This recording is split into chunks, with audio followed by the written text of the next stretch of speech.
இப்னுல் கைம் அல் ஜௌஸியா ரஹிமஹுல்லாஹ் அவர்கள் இதை விளங்கப்படுத்துறார். அவருடைய தஃப்சீரில் என்ன செய்கிறாரு, விளங்கப்படுத்துறார். தஃப்சீருல் கைம் வந்து இமாம் இப்னுல் கைம் ஜௌஸியா ரஹிமஹுல்லாஹ் ஒரு தஃப்சீர் இருக்கும், அதில் அவர் விளங்கப்படுத்துறாரு. இதை ஒருவர் அதாவது ஒரு போராட்டம் அடைந்து தாண்டி விட்டார். இப்போ அவங்களுக்கு ஒரு சிந்தனை வரலாம், எவ்வளோ காலத்துக்கு தான் என்ன செய்யறது, போராடுறது அப்படின்ட்டு. போராட்டம் மௌத்து வரைக்கும் முடியாது. அதுக்கு காரணம் இப்லீஸ் சாக மாட்டானே, அவன் என்ன செய்ய மாட்டான், சாக மாட்டான். ஏன்னா அவன் அவகாசம் கேட்டிக்கிறான், மறுமை வரைக்கும் அவகாசம். அதனால போராட்டம் என்ன செய்யாது, முடிய போறது இல்லை. அதை அல்லாஹ் தஆலா பற்றி சொல்ற டைம்ல என்ன சொல்றான், வஸ் அல் ஹன்னாஸ் என்றார். ஹன்னாஸ் என்ன சொன்னா, போறதும் வாரதும். ஃபலா உக்ஸிமு பில் அதாவது ஹுன்னஸ் அல் ஜவாரில் குன்னஸ்.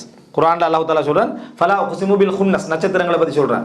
அப்படின்னா தோன்றி மறையக்கூடிய நட்சத்திரங்களுக்கு தான் ஹுன்னஸ் என்று. அதான் ஹன்னாஸ். இங்கே ஹன்னாஸ்ன்னு சொன்னா, ஹன்னஸ் என்ன, போறதும் அவன் அப்படியே தான் இருப்பான், போவான் வருவான். அவனுக்கு ஒரு டைம், அவனுக்கு ஒரு டைம், இது அவன் தந்து கண்டே தான் இருப்பான். இதன் காரணமாக உங்களுக்கு என்ன சொன்னா, உங்களால போராட்டத்தில் நிறுத்த முடியாது. ஆனா போராட்டத்தில் இப்லீஸுக்கு நம்பிக்கை இழப்பை செய்ய முடியும்.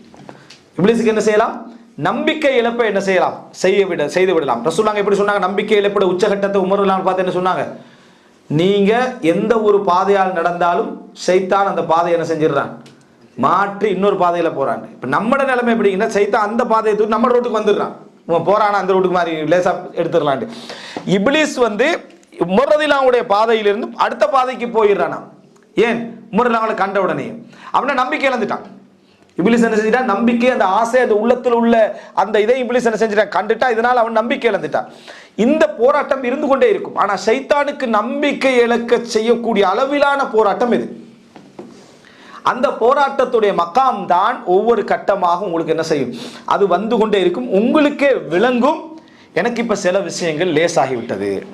உங்களுக்கு என்ன செய்யும், விளங்கும், எனக்கு சில விஷயங்கள் இலகுவாகிவிட்டது, மிச்சமே நான் சிம்பிளா இப்ப இதை செய்கிறேன் என்றது அல்லாஹ் தஆலா உங்களுக்கு இலகுபடுத்தார். சில நேரங்களை ஒதுக்கி ஒரு நல்ல ஒரு இல்முடைய மஜ்லிஸ்ல உட்கார்றதுன்றது சிட்டு விலங்கு போட்டு சங்கிலி போட்டு உட்கார வைக்கிற மாதிரி சில நாட்கள்ல இருந்திருக்கு. ஆனா சில நாட்கள் என்ன செஞ்சிரும்னா, அதுக்கு பின்னால அது ஒரு இன்பமான ஒரு இடமாக என்ன செய்யும், அது உங்களுக்கு மாறும். இது போல அந்த மாற்றங்களை நீங்க கண்டுகொண்டே வருவீர்கள்.